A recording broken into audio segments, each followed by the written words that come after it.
Hello मेरे प्यारे दोस्तों। इस वीडियो में हम आपको हरियाली तीज की कहानी के बारे में विवरण करेंगे। Please subscribe my channel. हरियाली तीज 2024 कथा। महादेव को पाने के लिए मां पार्वती ने की थी घोर तपस्या। पढ़ें हरियाली तीज की व्रत कथा। हरियाली तीज 2024 व्रत कथा हिंदू धर्म में सावन माह और इसमें पड़ने वाले त्योहारों का काफी महत्व है। सावन माह में 7 अगस्त बुधवार को हरियाली तीज का व्रत पड़ रहा है।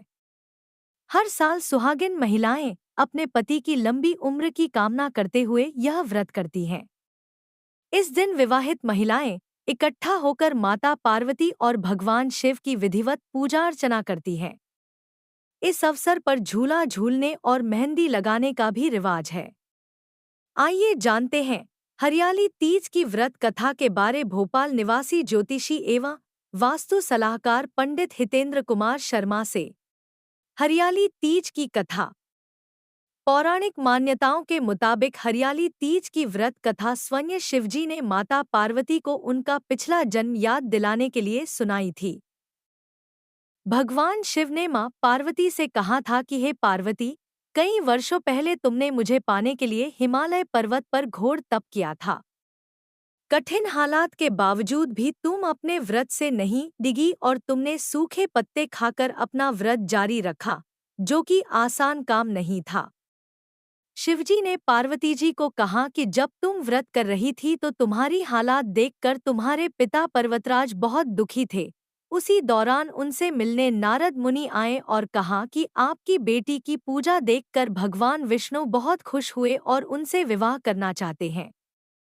पर्वतराज ने नारद मुनि के इस प्रस्ताव को तुरंत स्वीकार कर लिया।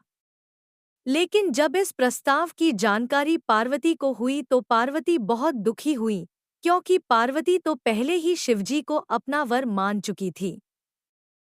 मान्यताओं के अनुसार शिवजी ने पार्वती से कहा कि तुमने ये सारी बातें अपनी एक सहेली को बताई।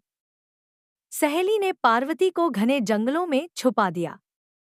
इस बीच भी पार्वती शिव की तपस्या करती रहीं। तृतीया तिथि यानी हरियाली तीज के दिन रेत का शिवलिंग बनाया। पार्वती की कठोर तपस्या से प्रसन्न होकर शिवलिंग से शिवजी प्रकट हो गए और पार्वती को अपने लिए स्वीकार कर लिया।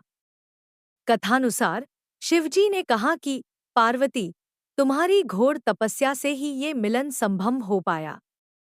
जो भी स्त्री श्रावण महीने में शुक्ल पक्ष की तृतीया को मेरी इसी श्रद्धा से तपस्या करेगी, मैं उसे मनोवांछित फल प्रदान करूंगा। मान्यता के अनुसार पार्वती ने भगवान शिव को पाने के लिए 107 जन्म लिए। मां पार्वती के कठोर तप और उनके 108वें जन्म में भगवान शिव ने उन्हें अपनी पत्नी के रूप में स्वीकार किया। तभी से इस व्रत का आरंभ हुआ। देवी पार्वती ने भी इस दिन के लिए वचन दिया कि जो भी महिला अपने पति के नाम पर इस दिन व्रत रखेगी, वह उसके पति को लंबी आयु और स्वस्थ जीवन का आशीर्वाद प्रदान करेंगी। भविष्य पुराण में उल्लेख है कि तृतीया के व्रत और पूजन से सुहागन स्त्रियों का सौभाग्य बढ़ता है और कुंवारी कन्याओं के विवाह का योग प्रबल होकर मनोनुकूल वर प्राप्त होता है।